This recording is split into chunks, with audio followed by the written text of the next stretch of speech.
The Lord be with you. A reading from the Holy Gospel according to Luke. Glory to you, O Lord. Jesus said to his disciples, "Beware that your hearts do not become drowsy from carousing and drunkenness and the anxieties of daily life, and that day catch you by surprise like a trap. For that day will assault everyone who lives on the face of the earth. Be vigilant at all times, and pray that you have the strength to escape the tribulations that are imminent and to stand before the Son of Man." The Gospel of the Lord. Praise to you, Lord Jesus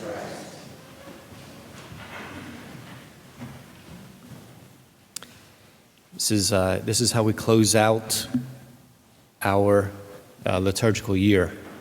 This evening is the first Sunday of Advent, and we see that our celebration of this, the end of the year, how it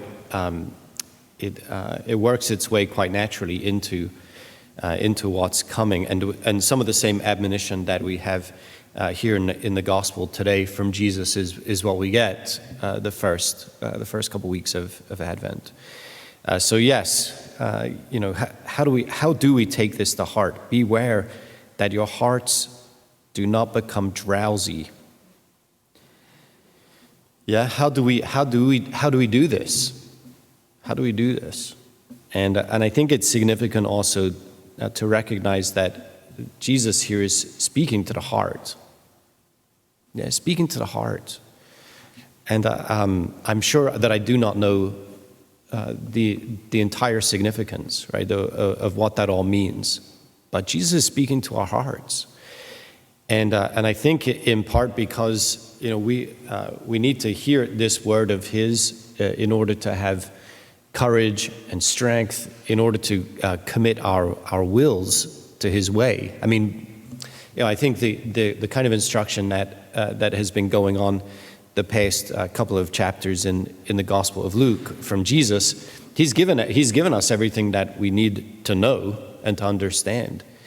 But here in the last moments, and this is not the last moments of His life, but I mean the last moments of the instruction in this particular theme, this episode, He's intending to speak to our hearts. So it's like, yes, we know what we need to know, but where are our hearts? Are we committed in the very depth of our being to going God's way, to living for Jesus, no matter what we face?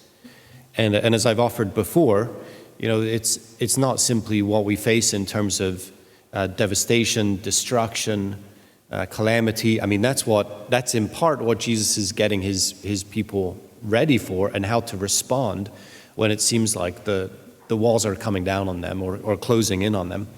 But here he gives the other side of the admonition as well.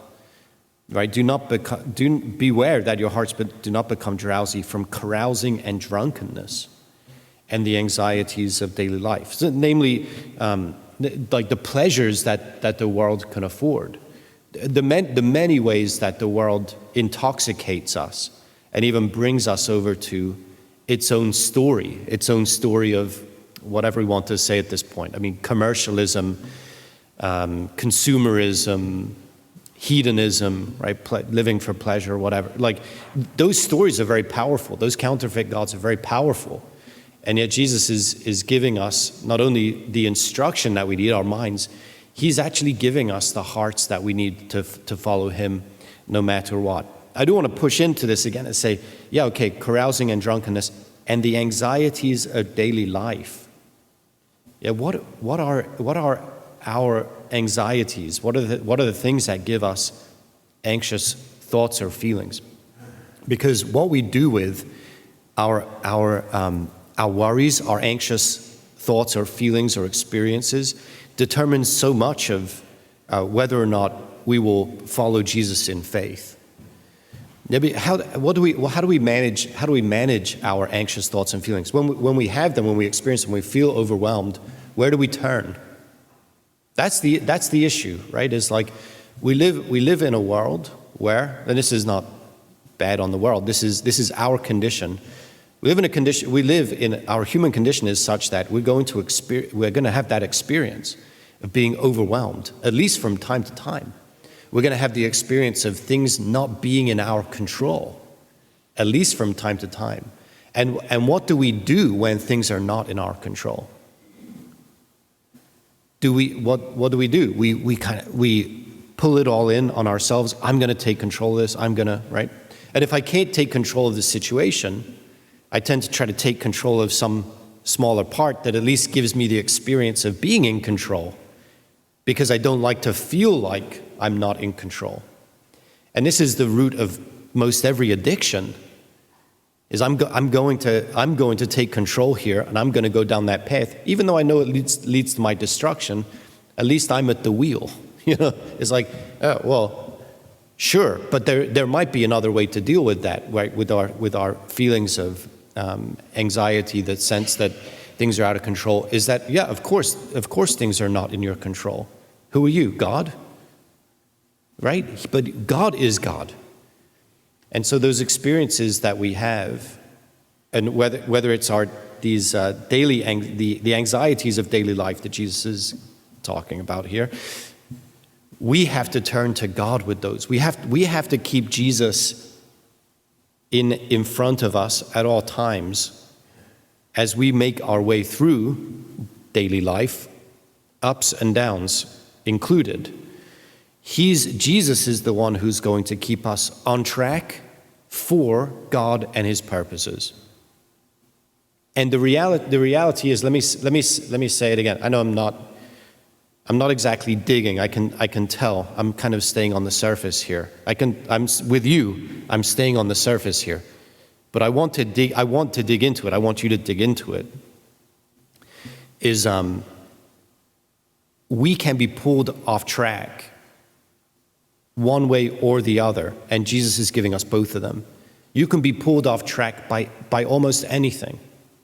But what does it mean to be off track? It just means that Jesus is not at the center. So the question is, are we living every moment of our day for Jesus? And not just like for Jesus, like, okay, yeah, I mean, my little my little Greek under my signature means slave of Christ Jesus, right? But it's not the kind of slavery that we understand in the world. It's a liberating slavery. So sometimes it's not helpful to talk about being a slave of Christ Jesus, which is why that's written in Greek and not in English, right? It's slave of Christ Jesus, right? But a liberating slavery. But really, what it is I'm simply going to come before Jesus in all humility and entrust myself to him, and then he is going to give me everything. Right? I'm going to give him everything, which is really, it's a measly little offering, my giving him everything. It's a massively insignificant offering that I'm making to him when I'm offering him everything. He's going to give me everything. If I give him everything, he's going to give me everything. Right? We're caught up in this exchange. He's giving my life direction. He's giving my life meaning and purpose. He's giving me orders, right? He's giving me my marching orders, but he's also giving me the strength that I need to do what I need to do. In fact, I'm giving him my whole heart, and he's giving me his heart so that I can live with his heart in the world, his heart of praise, right? Of perfect worship, the ordering of my life to God, and also thanksgiving and the rest, and then the heart that seeks to pour itself out in God's service. That's what he's giving me. So here, this is what the focus is. It's heart to heart with Jesus. It's living as Jesus in the world. But it's not something that we do of our own inspiration, our own intuition, our own wisdom, our own strength. It's what we do simply by entrusting ourselves to Jesus, and then we live off his inspiration. Because in the end, right, we don't even have a great sense of the whole picture. But it's his picture, it's his story, and he knows how to use our little offering to advance his eternal purposes. And that's what he wants to do. So it's ours again to focus on Jesus, everything for Jesus, everything for Jesus. And then the rest is whatever he determines it is.